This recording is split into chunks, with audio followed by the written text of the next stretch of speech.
Hello friends, welcome back to Hextons family. Hextons ஃபேமிலியில் நம்ம இன்றைக்கி பார்க்க போகிறது பட்டர் ப்ரான் தான். வாங்க எப்படி பண்ணுறதுன்னு பார்க்கலாம். ஒரு பேன் எடுத்துருக்கிறேன்.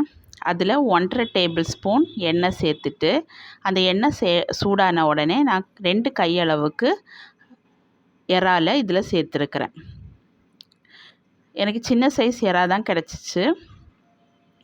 இப்போது அந்த எண்ணெயில் இதை நல்லா கிண்டி எடுத்துடலாம்.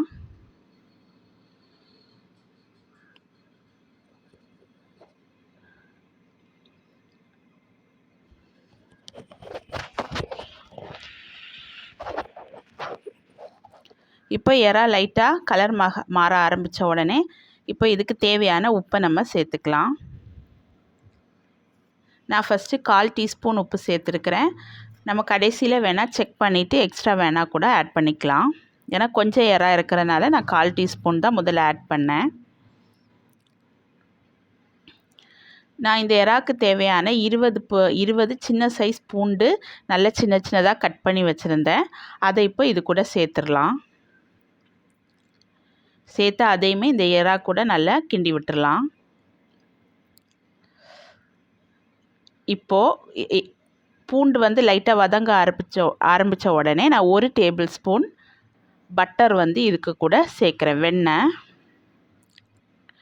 இது கூட சேர்த்து அதையுமே நல்லா கிண்டி விட்டுடலாம்.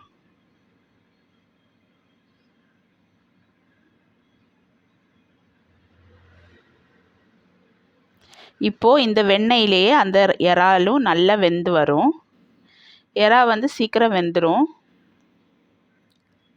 இப்போ பாருங்கள், ஃபுல்லாக கலரெல்லாம் மாறி அந்த பூண்டோட வாசனையும் எல்லாம் சேர்த்து நல்ல வாசனை வரும். இந்த ஸ்டேஜில் பட்டரோட ஸ்மெல், பூண்டு அப்புறம் இறா இதெல்லாம் நல்லா சேர்ந்து வெந்ததுக்கப்புறம் நம்ம தேவையான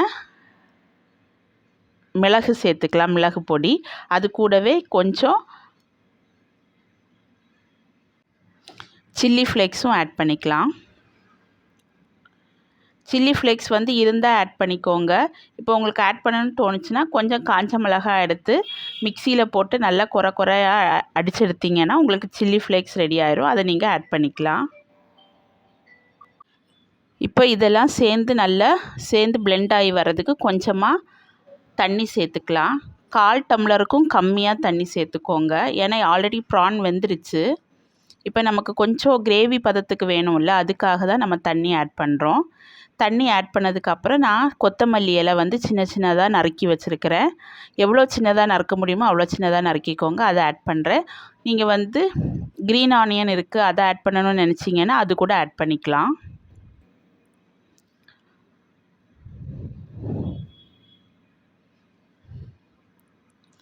இப்போ இதெல்லாம் சேர்த்து நல்லா கிண்டி விட்டுட்டு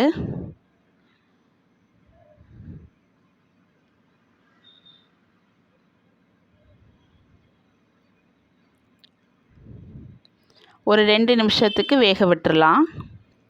இப்போது இது கொஞ்சம் க்ரீமியாக வர்றதுக்காக நான் 1/2 டீஸ்பூன் கார்ன்ஃப்ளவர் மாவு கொஞ்சம் தண்ணியில் கலந்து இது கூட விடுறேன். இது விட்ட உடனே திக்காக ஆரம்பிச்சிரும். உங்களுக்கு பார்த்தாலே தெரியும், லைட்டாக க்ரீமியாக இருக்கிற மாதிரி இருக்கும். அந்த ஸ்டேஜில் மறுபடியும் ஒரு 1/2 டீஸ்பூன் பட்டர் சேர்த்துக்கோங்க. சேர்த்துட்டு நல்லா கிண்டிட்டு உப்பு டேஸ்ட் பார்த்துக்கோங்க. எக்ஸ்ட்ரா தேவைப்பட்டுச்சுன்னா மட்டும் ஆட் பண்ணிக்கோங்க. அவ்வளோதான், ரெடி ஆயிடுச்சு. அந்த பட்டர் நல்லா மெல்ட் ஆன உடனே இது ரெடி ஆயிரும். ரொம்ப டேஸ்டியான பட்டர் ப்ரான் ரெடி ஆயிடுச்சு. கண்டிப்பாக நீங்களும் ஒருக்கா வீட்டில் ட்ரை பண்ணி பாருங்கள். ட்ரை பண்ணி பார்த்துட்டு எப்படி இருக்குன்னு சொல்லி உங்கள் ஃபீட்பேக்கை ஷேர் பண்ணுங்கள். இந்த வீடியோ உங்களுக்கு பிடிச்சிருந்ததுன்னா லைக் பண்ணுங்கள், ஷேர் பண்ணுங்கள், சப்ஸ்கிரைப் பண்ணுங்கள். ஃபேமிலி ஃப்ரெண்ட்ஸ் கூட ஷேர் பண்ண மறக்காதீங்க. தேங்க்யூ ஃபார் வாட்சிங்.